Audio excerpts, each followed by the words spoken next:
Guys welcome back to my channel. आज मैं आपको बताऊंगी कि आप किस तरह इस पुराने ब्लैंकेट को रीयूज़ करके बहुत ही उपयोगी चीज़ें बना सकते हैं। तो वीडियो को एंड तक देखिएगा और अगर आपको ये वीडियो पसंद आता है तो याद से इसे लाइक, शेयर और मेरे चैनल को सब्सक्राइब करना ना भूलें। तो सबसे पहले आपको ब्लैंकेट लेना है और इस तरह से कोई भी कटोरी लेनी और कटोरी की हेल्प से आपको इस तरह से दो पीसेस कट कर लेने हैं।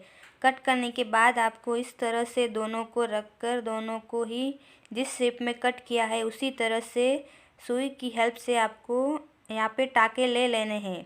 इस तरह से आपको टाँके ले लेने हैं और आपको थोड़ा सा गैप बीच में रखना है ताकि हम इसको पलट सके। तो इस तरह से आपको थोड़ा सा गैप छोड़ देना है जिसको पलटने के बाद हम सिक्योर कर लेंगे। तो ये देखिए मैंने इस तरह से टाँका ले लिया है और टाँका लेने के बाद आपको इस तरह से पलट देना है। इसको पलटने के बाद आपको इस तरह से कतरन लेनी है। आपको ध्यान रखना है कि कतरन छोटी छोटी साइज़ में होनी चाहिए।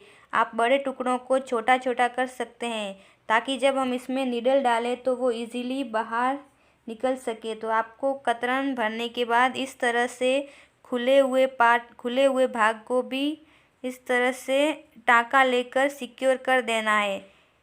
उसके बाद आपको इस तरह से एक वुलन थ्रेड लेना है और नीडल की हेल्प से आपको इस तरह से जैसे वीडियो में दिख रहा है बिल्कुल वैसे ही इस पर डिज़ाइन बना देनी है। तो आपको इसी तरह टाँके ले लेकर फ्लावर की डिज़ाइन इसके ऊपर बना देनी है। आपको इस तरह से इसे एक फ्लावर का शेप दे देना है।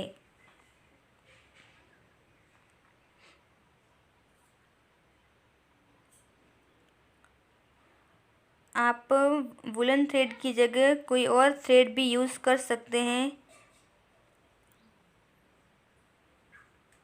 आपको कतरन ज़्यादा नहीं भरनी है वरना आपकी नीडल इसमें से निकल नहीं पाएगी। तो आपको उसी हिसाब से कतरन छोटी छोटी भरनी है।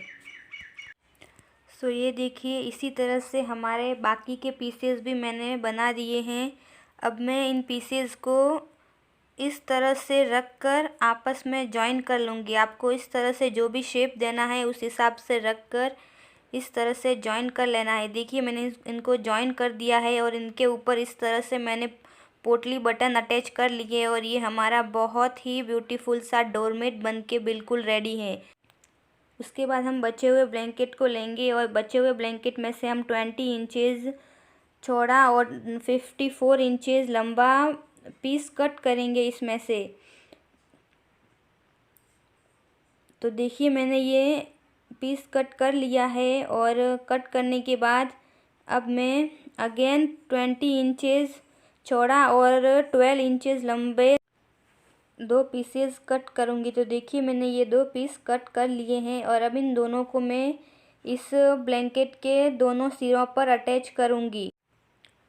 तो आपको इसको इस तरह से इसके सिरे पर रखना है और रखने के बाद आपको यहाँ पर सिलाई दे देनी है।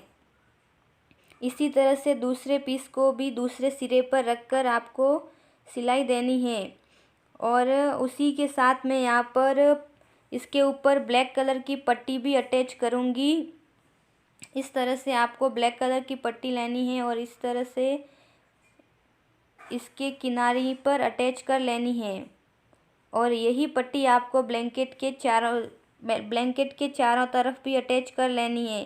तो ये देखिए मैंने इस तरह इन दोनों पीसेस को अटैच कर लिए हैं और ब्लैंकेट के चारों ओर भी मैंने ये पट्टी अटैच कर ली थी। अब मैं इस तरह से थोड़ी चौड़ी और पट्टी लूँगी और इस तरह से पट्टी को हमने जहाँ पर पीसेस अटैच किए थे वहाँ पर रख कर 3 पार्ट करूँगी और 3 पार्ट करके मैं इस तरह से पॉकेट बनाऊँगी। तो आपको 3 बराबर भाग करके इन पट्टियों को ऊपर रख के पट्टी और जो पीस हमने जोड़ा था उसको और बड़े वाले ब्लैंकेट को तीनों को साथ में सिल देना है जिससे हमारे पॉकेट बन के रेडी हो जाएंगे।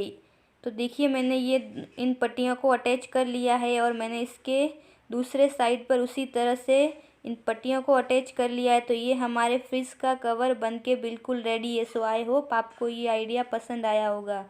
उसके बाद आपको इस तरह से 24 इंचेस लंबा और 12 इंचेस चौड़ा एक और ब्लैंकेट का टुकड़ा लेना है और उसके बाद इस तरह से 3 छोटे छोटे टुकड़ों को लेकर इसके ऊपर इस तरह से अटैच कर देना है।